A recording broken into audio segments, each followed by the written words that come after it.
Hey, what's up, comrades? Hope everyone's doing great. We're here to talk about Footsteps, Walk, Run, which is the Rapi Red Hood event that took place right around the release of this previous story content that we talked about last week. And we delve into the history of Rapi at last, and it ties into Red Ash. If you remember, Rapi made an appearance in the epilogue there. But we're going to start with Graves' Bond story because I put it off from Lost Tales because it actually takes place now after chapter 34. So as we're recovering in the infirmary from our previous incident, before we take off and Cinderella and Grave take off and we kind of separate and whatnot, immediately after chapter 34, she approaches us and tells us that she wants to work on improving her speech, that she's very self-conscious about her broken manner of speaking even after the fix that Mana gave her. And that if she wants to, quote unquote, rewrite Cinderella's story, that and convince everybody that Cinderella's here and Ed Sheeran is dead, that she's going to need some help. So we agree that we're going to decide that she can come visit us every night as we're recovering, and that will help her practice conversation and getting along with people better. We then find out during these sessions that Grave, the whole thing with her inability to speak correctly is not just a broken module because she's still having these problems. It's because of the involuntary, what's it called? When they went in there and cut up her brain and we're trying to look for lost technology from the old Tales story, lobotomy. That's what it's called. And so that caused her to have lots of problems with her memories, but she was able to hold on to the old Tales memories. So Hansel, Gretel, Siren, specifically Cinderella, everything kind of stuff to do with Cinderella and that continuous drive that she needs to persevere and hold on to that stuff and all that stuff, and her love for her children essentially is what she was able to hold on to. But a lot of the involuntary motor movements kind of got jacked up, right? And she had to kind of reconstruct a lot of that stuff from scratch, so humans are the worst as usual. But we praise her for her perseverance and everything else. And then we talk about how sincerity is the key to having a conversation. So as we strive to communicate with her and teach her to communicate, she has a lot of struggles, right? Just coming up with things to talk about, right? And so we're let's just start with small talk, meaningless conversation, whatnot, about how life's going. And then she tells us all this crap about oh, I like to comb Cinderella's hair and help her train and tell her how beautiful she is and do her makeup. I don't know. But and then we find out through this that she still wears her mask a lot because she's ashamed of her scars. And this is despite Cinderella telling her that she's beautiful with the scars, right? How beautiful she is and all the perseverance and everything. We also talk about how when people ask you how you're doing, this is a sign that they care about you and actually are interested in what's going on with you and stuff. And so she can look into that. And if she wants to become closer to other people, that she can also ask them how they're doing and actually care about their interests and stuff. And this this goes back to the sincerity comments about how if you can draw closer to people by showing them that you care, and then they'll show they care back to you, and that'll help with all that. So time progresses, we continue to talk and share stories and discuss Graves' time on the surface, our time in the Ark, what the Ark's all that stuff. One night we're lying around looking at the stars or something, and then Graves telling us about how she remembered wishing on stars so much and really striving and dreaming for a time when she could awaken Cinderella after the years of wandering. It was so joyous to find her and then be able to recover her and stuff. And then now that her wishes become true, she doesn't know what to do. And we encourage her to make a new wish, to strive for something else, right? And she decides that she wants to find Siren, Hansel, and Gretel too. She wants to reunite the squad and give everybody a happy ending. And then we commiserate with that because we have a desire to reunite with our lost friend, or Modernia, right? Or Marion. So then that draws us closer together as well. Finally, the time comes that we're discharged from the hospital system, right? And then Grave tells us how grateful she is that we were able to help her communicate better and learn how to speak and show sincerity and all that stuff. And it was really fun. And then we had a good time. And we also had a good time talking with her. And then she announces us as the first reader, I want to say, because it's old Tales and the story, and we're going to rewrite her story. And now you're the first reader of my story. And oh, precious, right? As we get ready to separate, right, they're going to go find Siren, and then we're going to go back to the Ark and then kind of do whatever we do with the next campaign levels, that we're going to meet again. And after she will tell us all about the happy ending she was able to achieve with Cinderella and Hansel and Gretel and Siren someday, when she's able to reunite with them and stuff, and we'll share our happy story. And it's a nice little send off to Grave and the hopeful future that she hopefully has. So now let's talk about footsteps, walk, run. So it starts off, there's like the framing device. So we're hanging out in the Ark kind of after chapter 34, and Rapi wants to take us all, like us, Anise and Neon, before Anise goes off and does her own thing, out to the outpost so that we can have like a conversation. She wants to tell us like her past and about all the stuff she's kind of like not told us about that she's been having concerns with. And so there's a whole funny thing with like Neon and Anise talking about like, ooh, let's get some popcorn and stuff. And then, we get all set up, and then Rapi starts telling the story, and it's like crunch, crunch, crunch. And Neon's like, I'm sorry, those chips are a lot crunchier than I intended them to be. And it's like, Jesus Christ. Anyway, so Rapi's like, let's start at the beginning. When I was a human child. And so we go all the way back like 100 years, right, to when Rapi was like a child, and she was very sick, and like all this shit was going on with the Nikkes and the raptures and everything like that. And she's in the Ark, right? But things aren't going so well, right? So it seems like she was there before the Ark was fully sealed, and she's in a hospital with like some sort of like rare and incurable disease, and she's just kind of getting by. And we get some nice talk about like she's watching like the Nikkes are being like persecuted or treated badly, and they're being blamed for like the loss of like the Reclamation War, essentially the strive to like take back the surface and everything, kind of like everything we got from Overzone.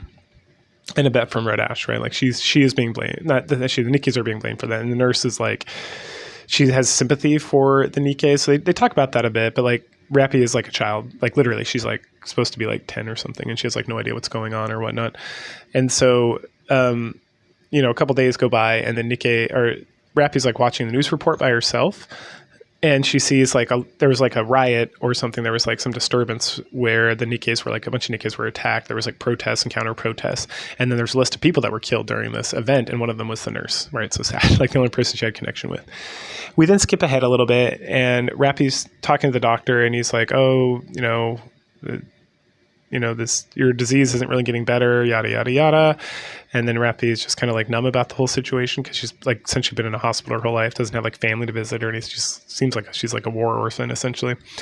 But then the doctor mentions that the hospital might be closed down because there's no more funding for it and whatnot, because there's like, there's like a depression or like a recession because of like everybody coming into the Ark and then everything getting settled and like a lack of resources and stuff. So like the hospital was like a public hospital before. It was held together by like grants and stuff, but now, and research and stuff, but none of that's coming in anymore. And then at some point the doctor kind of breaks down and begs Rapi to be a part of like a research study for like her incurable disease. And if she does that, they'll be able to get a bunch of grants, and that'll keep the hospital going. And he like, asks for forgiveness for like asking her child to like save his career and stuff essentially, and gets really sad about it. But Rapi's just like, no, that's fine. Go ahead, do it. And so then we go like several years later, and it seems like she's a teenager or like a young adult at this point. And we get a shot before that where she's just like in tons of pain, and she like can barely speak, and like these treatments they're doing, and it seems like she's getting better, but she's like, it's like miserable and horrible, right? Just like a horrible, awful childhood that she had.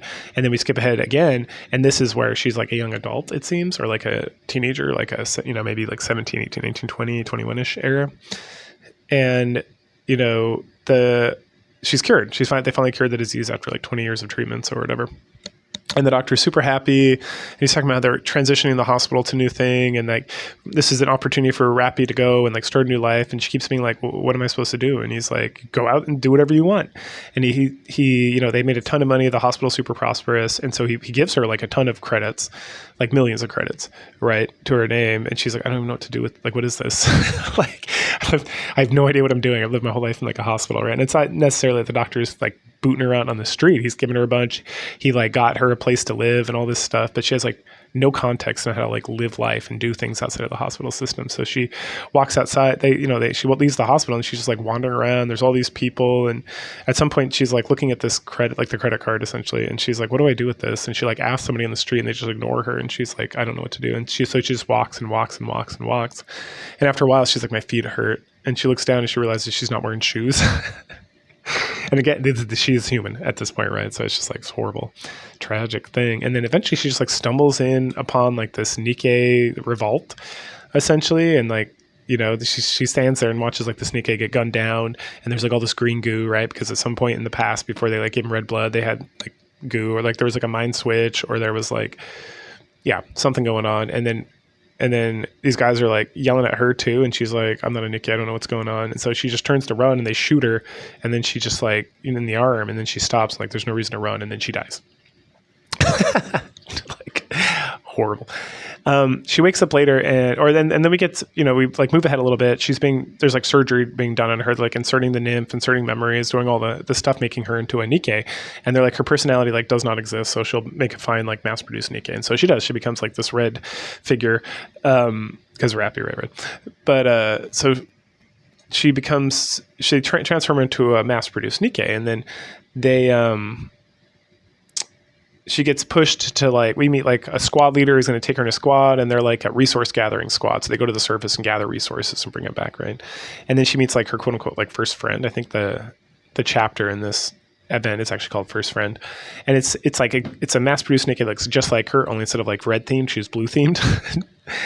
And so, this girl, Sierra, I think is her name, keeps trying to open up Rapi, and Rapi just doesn't know how to respond. She just goes out and does stuff. And finally she's starting to feel like, and the girl keeps being like, you're going to tell me all about your life someday, and I'll tell you all about mine, and we'll be best friends. And then at some point, Rapi's like fighting and like kills this rapture, and she's like done. And then she turns around and everyone's dead in her squad. Like squad commander's dead, Sierra's dead. And she just like, is like, what the hell's going on? And so she walks up to Sierra and just like looks at her, and then she's like, my name's Rapi. I was born and raised, like I was sick as a child and raised in a hospital with like no family. And she's just like this dead Nikke. She just like unloads all this information on. Right. And then she looks around some more, and then she finds like there's 3 Nikkes who still have heads, 2 of them. So she was with a squad. There were 6 of them. And then 2 of them like lost their heads, but the other 3 didn't. So she takes the heads, takes them back to the Ark. And then we skip ahead a little bit, and she's like at a mass produced Nikke cafe or hangout spot. And she's just like sitting there, like eating Splendimin. And then these 2 asshole Nikkes are like, and the other mass produced Nikkes are like chatting. They're like, hey, is that girl who just came back from the surface? And she's wearing like a combat medal because she survived and all this stuff. And so they come up, and like one of them starts like flipping her shit, calling her like, you went up there and you killed like your teammates so you could come back and get all this stuff and like get like 2 million credits and all this stuff. And Rapi's like, no, why would I do that? And then this girl's just like losing it on her. And then Rapi's like, I don't know how to respond to this at all. And so she's like thinking about like combat procedures and everything else. And just like that's all the information she has, right? Because again, she's never had like a friend or had anybody like demonstrate to her how like you exist as not just like a machine, right? But finally, Rapi just like slaps the shit out of her because she's like, I want this to stop. And so she slaps her and slaps her again. And because she attacked this Nikke like that, she gets sent to the rehabilitation center. And there she meets this like colorful crew, which is Rio and, what was the other girl's name? Rio and Wendy. Rio and Wendy. Wendy's like a supporter, a healer, and then Rio's kind of like, they're two other people in the rehabilitation center, and they're kind of like, it's a situation where Rapi's just like watching TV, and then like Pretty is about to come on. Pretty is like the most famous of all like Nikke like stars or whatever, like pop idol stars kind of situation. Rio loves Pretty, so she's like talking voraciously about Pretty and how much she loves her and how amazing she is, and like they're watching this like live broadcast of her or whatever from jail. And then Rapi gets very curious about Rio and how excited she is and how she like enjoys stuff and has like feelings. And so she's staring at her, and the Rio notices after the presentation is like, what the fuck are you looking at? And then Rapi's like, I just am curious about this thing. And the Rio gets like really hot under the collar about like, stop looking at me or I'll kill you. And then Rapi's like, how are you going to do that? And she's like, hold on, come over and beat you to death. And she's like, I don't understand. And then Rio's like, what do you mean you don't understand? And Rapi's like, well, how are you going to beat me to death? And she's like, I'm going to come punch you until you die. And Rapi's like, I don't understand. And and then Wendy's like, just lay off her, stop being such a bitch, and all that stuff. And finally Rio's like, that's it, I'm coming. And she charges Rapi, and Rapi just like knocks the shit out of her. And Rio's laying there about to pass out, and she's like, I'll get revenge for this. And Wendy's like, holy shit, that was amazing. And so they all become like best friends. And so time goes by, and they're just like trying to help Rapi not be like a crazy lunatic or like a sociopath or whatever. Like, hey, this is how you should respond to this. And it's like hilarity ensues. Like Rio gets really frustrated with her, and Wendy's like the caring older sister. And so eventually they're all about to be released, and Rapi's like, I don't know what to do. Essentially, she has a free invite to like any squad she wants, but it doesn't matter to her, right? Because she has no feelings for friends or concerns. And so they invite her to Skullhead, and then we get an explanation at this time, and this is again like 100 years ago. There were 3 different kind of like squads that were going to the surface between the first Reclamation and second Reclamation Wars. That these mass-produced Nikkes would be like scavengers, they would be defenders. The defenders stay in the Ark and just kind of like, they're like police force. And then there's the attackers, and attackers are the most glorious because they go out and actually like hunt down raptures and stuff. And so the Skullhead is like that kind of squad. And so they go out and they're super successful, and Rapi's doing a great job, and she's kind of making friends with guys, and they're hanging out, and we get more pretty stuff and more pretty stuff. And then at some point, Rio goes to like a pretty concert, and Wendy and Rapi are just waiting for her. They're getting ready to like hang out with her afterwards. And then they get word, like Wendy, I think on her phone, gets word that Pretty was shot by like a terrorist and that she's dead. And then Rio like returns shortly thereafter and is just like, oh, I'm fine. And they're like, no, you're not fine. Like, well, what's going on with all this stuff? And then she's like, not fine. She's like very depressed, right?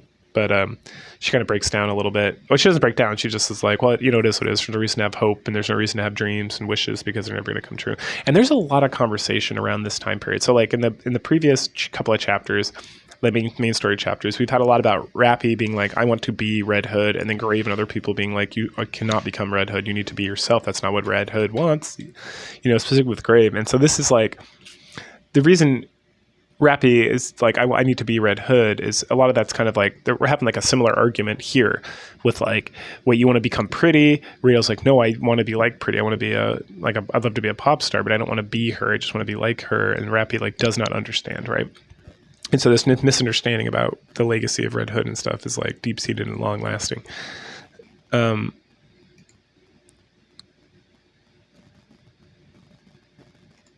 then... okay, and then some time goes by, I think. It might be like right after this, but I think some time goes by. Yeah, some time does go by, and Rio's still feeling pretty bummed out, but then they talk to her about what does she want. She's like, I'd love to be, you know, because the conversation about like wanting to be like Pretty but not Pretty.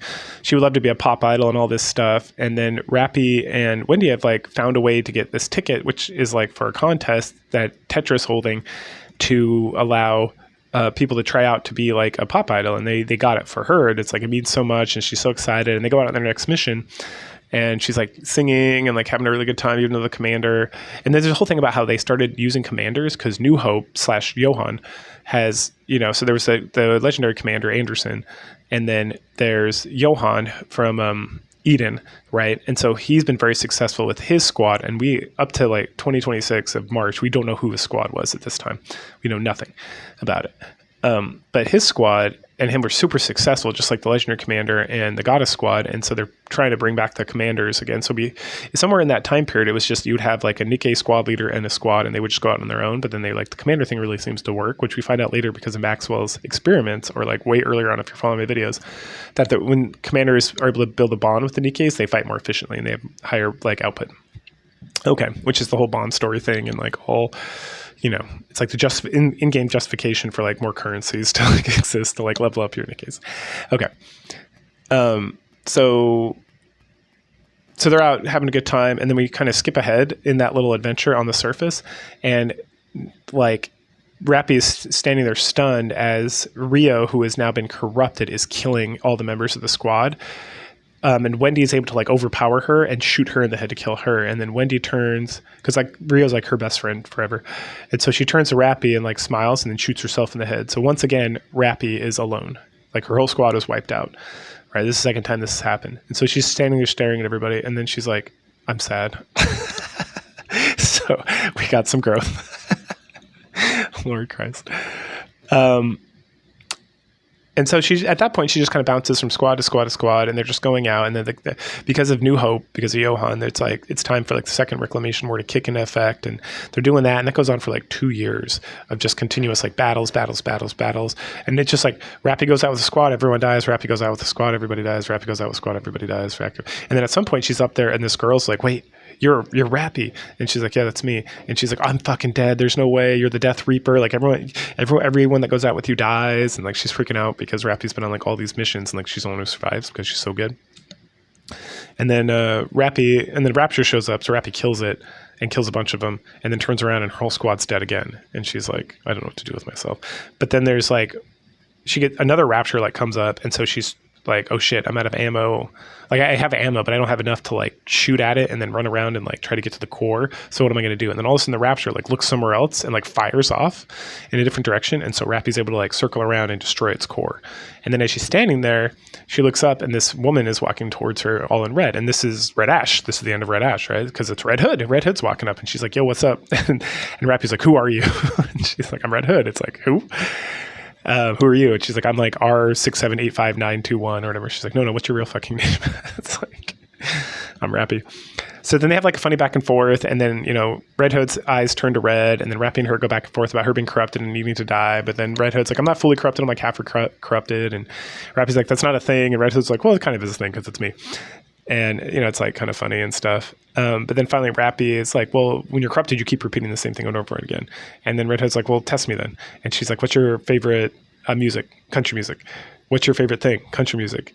What do you listen? What do you do the most when you're in your free time? Country music. And Rapi's like, time to die. And Red Hood's like, stop. Those questions are ridiculous. God. Anyway. So then they start, you know, they start having these conversations about like, what does Rapi want to do with her life? What does she wish for? What does Red Hood wish for? What does she want? Like Red Hood wants to go home, which we deal with in like chapter 20 something. It was in the 20s. I can't remember exactly where. Right. She finally gets to go home. What does Rapi want? I don't know. Blah, blah, blah, blah. They go back and forth and back and forth. A lot of like Red Hood teasing Rapi and trying to get her to like open up and be less like ridiculous and stuff. And finally they're like, well, let's go to I think Rapi is like, I want to go to the space elevator because she doesn't think Red Hood's going to take her. And so Red Hood's like, all right, let's go. And then Rapi's like, okay, I guess that's what we're doing, since that's like, that was the point of the second reclamation war anyway.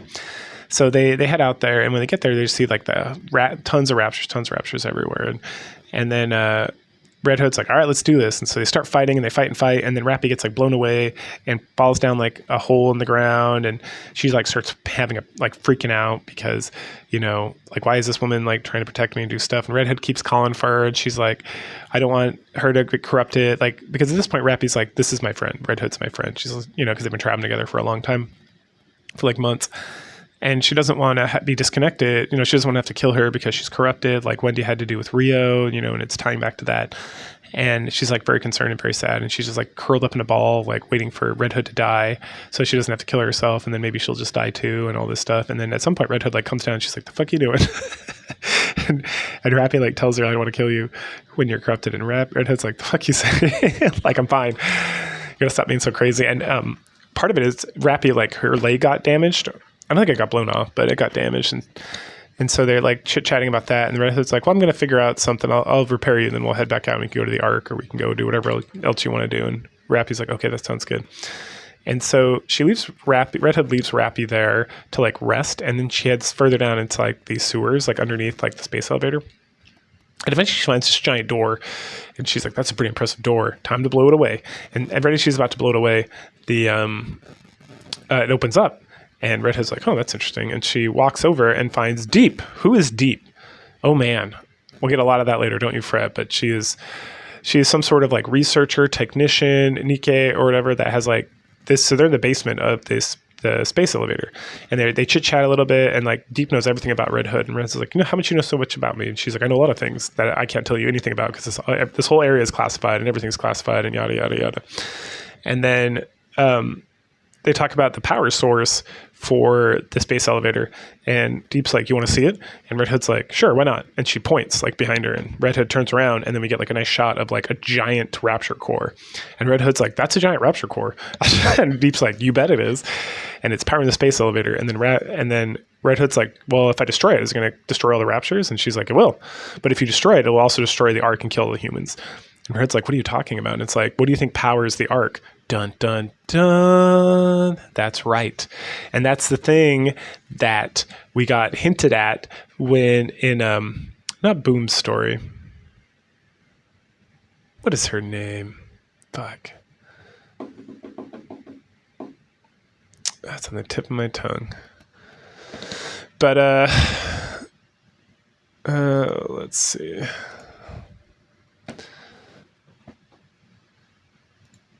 It's Aelig. That's right. So Aelig's Eleg's like from Boom's story and from her Bond story and from just kind of like there's a lot of hinting that like, oh, the thing that was powering the arc, right? And the thing that Trony has seen as well. Trony. So that's what they've seen. They've seen that the arc is also powered by a core, and that the two cores, one at the space elevator and one the arc, are like tied together. So if you destroy one, it will destroy the other. So you can't destroy this one because it'll destroy the humans. And Red Hood's like, well, that's too bad. And she's like, yes, it is. Anyway, let's go help your friend. And then Red Hood's like, how do you know about my friend? And again, she's like, I know everything.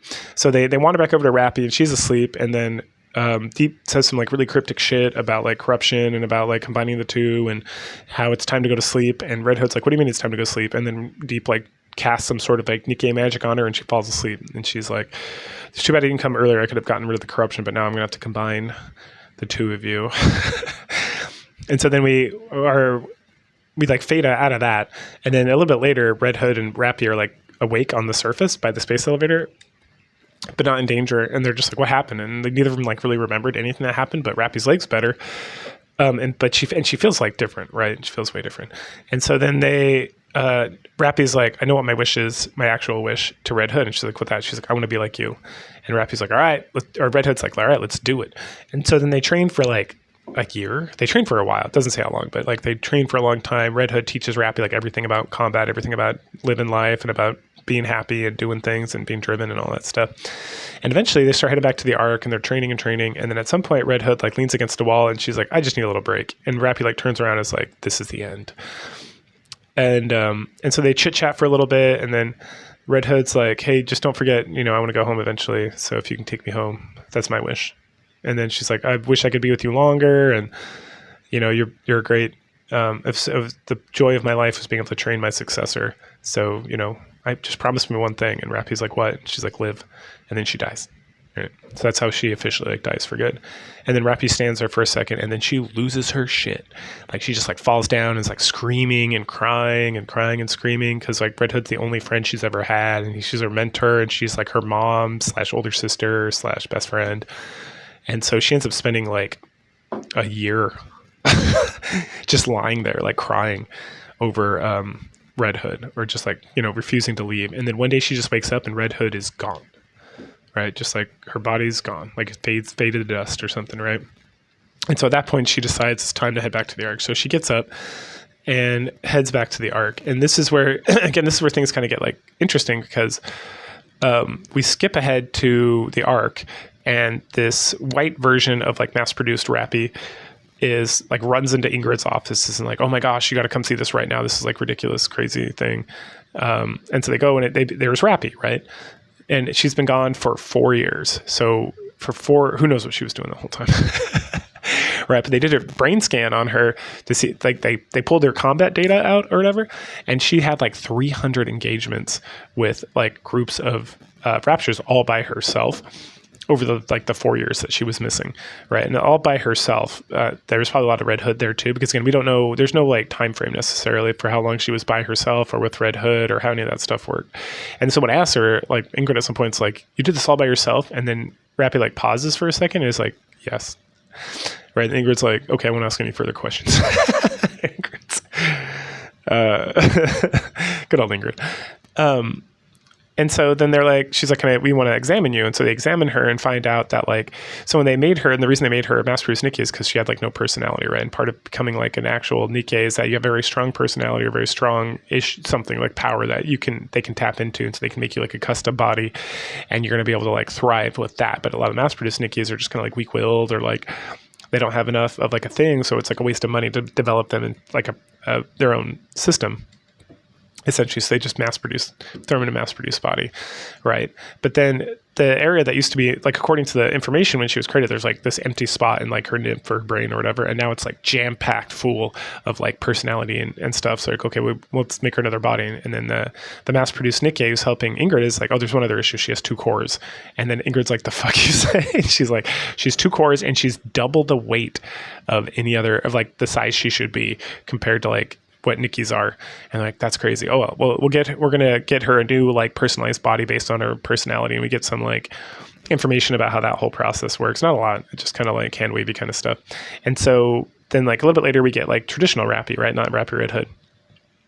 And, they're talking about it. And then Ingrid brings up that like, hey, so we got rid of the old body with the 2 cores, and then we had you develop your own body based on your personality, and there were 2 cores again, and you still weigh twice as much. And then we tried it again. Eventually we gave up because every time we like produced you a new body based on that information that you were giving us through like your brain situation, you it was the same. So you have 2 cores and stuff. So we're gonna do more experiments on you. And she's like, sounds good. And so at some point they do an experiment, or like Rapi's like, I'm gonna push myself forward. And so they do, and she transforms into Red Hood. And they're like, holy shit. And this is the stuff Ingrid was telling us about, like way back in one of the story chapters. And so they find a way to transform her back. But, you know, so it's like, okay.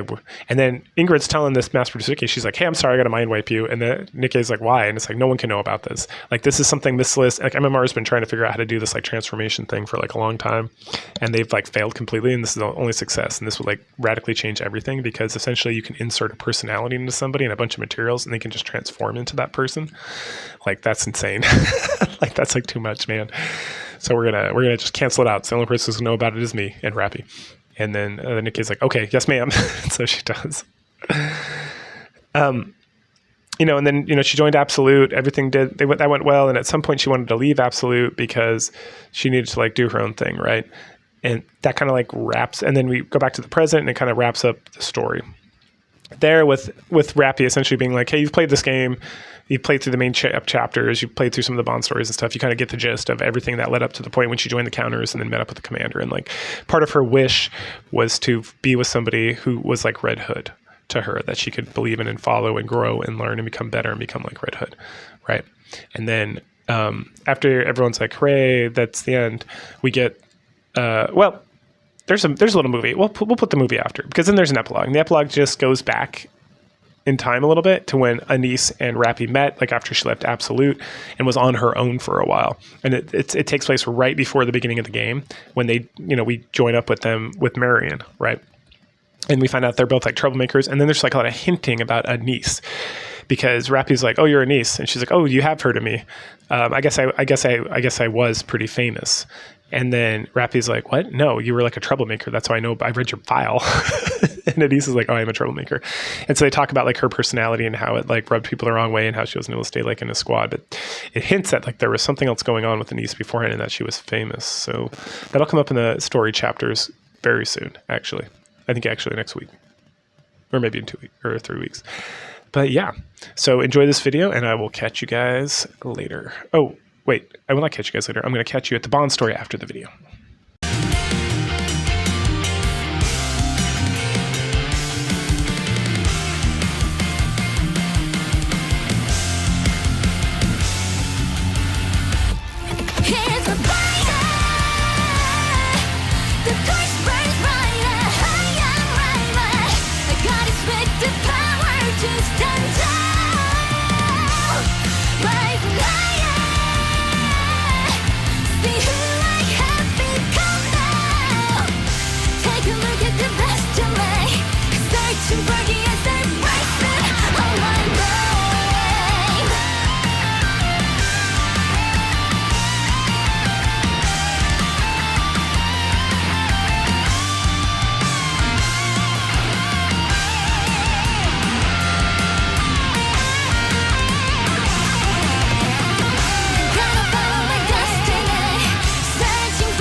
All right, Rapi Red Hood Bond story. So it begins with Rapi acting very strangely. She's repeatedly knocking on her door for like very trivial reasons, wanting to check things like the humidity, the temperature, stuff like that. At some point we like call her out, and she admits that her inhibitions have been very much lowered since her transformation. So the normal kind of like stoic, disciplined, like just kind of like keeping everything under wraps, keeping everything quiet has like slowly been eating away by like her new life as Rapi Red Hood.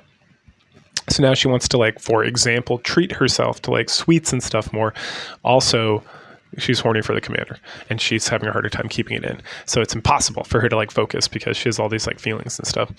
And so once we realize that, it's like, oh, that's hot, hell yeah. And so we cancel everything we're doing. We're like, hey, we're going to take you on a date. And it's like, excellent. So we go on our date, but to our chagrin, secretly, Anise and Neon are trailing us and trying to watch, and they're still very concerned about how uptight and like demure that Rapi's being. All right, so we start to go for a walk, and it's very awkward at first because Rapi is still acting like our soldier, like our subordinate. And so we're like, hey, you got to stop like walking so far ahead and being like looking around corners and stuff. And so like, how about we just hold hands? And right as we're about to do that, Miranda rolls up because she got some sort of tip from Neon and Anise about too much firepower or illegal firepower or something. So we have to like clear that all up, and then she leaves. So finally we're like, all right, let's hold hands. So we hold hands with Rapi. And so we head to like the restaurant or whatever and then, you know, we're like hanging out there talking and stuff. And then she admits very shyly that she started using a lot of the same like shampoo and stuff that we use, because then she can smell us all the time. And it makes her feel like we're always around. So it's like kind of creepy, but she's hot, so it's great. So we continue to our date. We do like a photo booth, which is intense because we're like all squeezed up in there. And, you know, she's getting hot and horny about that. And then we head to a very upscale restaurant, and she's super excited because, again, like normally she just views food as fuel, especially in like the previous, like the event we just talked about. There's a couple times where she just like, I need like this many calories to survive. So that's what I have. And Red Hood's like, the fuck are you doing? Like, eat this. I demand it. Right. And so she's finding herself actually enjoying the date, enjoying the company, and actually enjoying the food and stuff. And while that's going on, Anise and Neon have like gotten hidden in like a nearby table, and they come up with this cockamamie scheme to get us like drunk, to loosen us up even more, to loosen Rapi up specifically. And so they order like some cocktails and tell the waiter to like bring them to us as like free soft drinks, right, instead of alcohol. So their plan works. So we start drinking, and then Rapi starts to like loosen up a lot and get a lot more intimate. Like we're like feeding her steak, and then she's like, you know, rubbing our face to like take the sauce off and stuff, and getting like kind of tipsy and like way more affectionate and stuff. And at some point we realize that these drinks are actually alcoholic, but it's like YOLO, whatever, we're already here, so let's keep going. So things are going really good in that regard. Over at Anise and Neon, they're going less well because Neon starts drinking too many drinks, and then she passes out, which leaves Anise to have to pick up the bill for both of them and all these drinks that they paid for, which drinking is at a fancy restaurant is super expensive. And Anise, as usual, is broke as fuck. So with that, we leave Anise and Neon to their sad times, and we head back. You know, the night ends as, you know, we get back to the dorms, and we're standing outside like the dorms with Rapi, and, you know, at this point all her hesitations and concerns are kind of like gone, right? And so as we're standing out there, she wants to do one last thing, and you're like, heck yeah, we're gonna smooch Rapi finally after like how many years of this game? And it's like, nope, she just wants a hug. And it's like, wah. It's like, man, we were banging soda like in the back room like day one. Oh well, what can you do? She's like a pure and innocent child, which it kind of is, yeah. And then she confesses that we were like, well, we don't want to do anything you're going to feel uncomfortable with later on because alcohol made you do it. And she's like, no, I generally want an embrace. So we hug, and she goes to like let go, and we embrace her even more. And so we have like a very nice moment where we're just holding each other, and we promise to fulfill all her like desires and whatever she wants, you know, no matter how weird or strange it is. Like we're going to dress up like bunnies and fuck or whatever. Right. So, which isn't that unusual considering like the vast array of like bunny Nikkes. And then, you know, we separate. She goes to her room, and we head back. And as we're headed back, we like look at the photo we took in the photo booth and just think about the lingering warmth and everything, and get excited about going on more outings with Rapi. And that wraps up this week's adventure. So go ahead, like, share, subscribe, comment, and I will catch you guys later. Bye.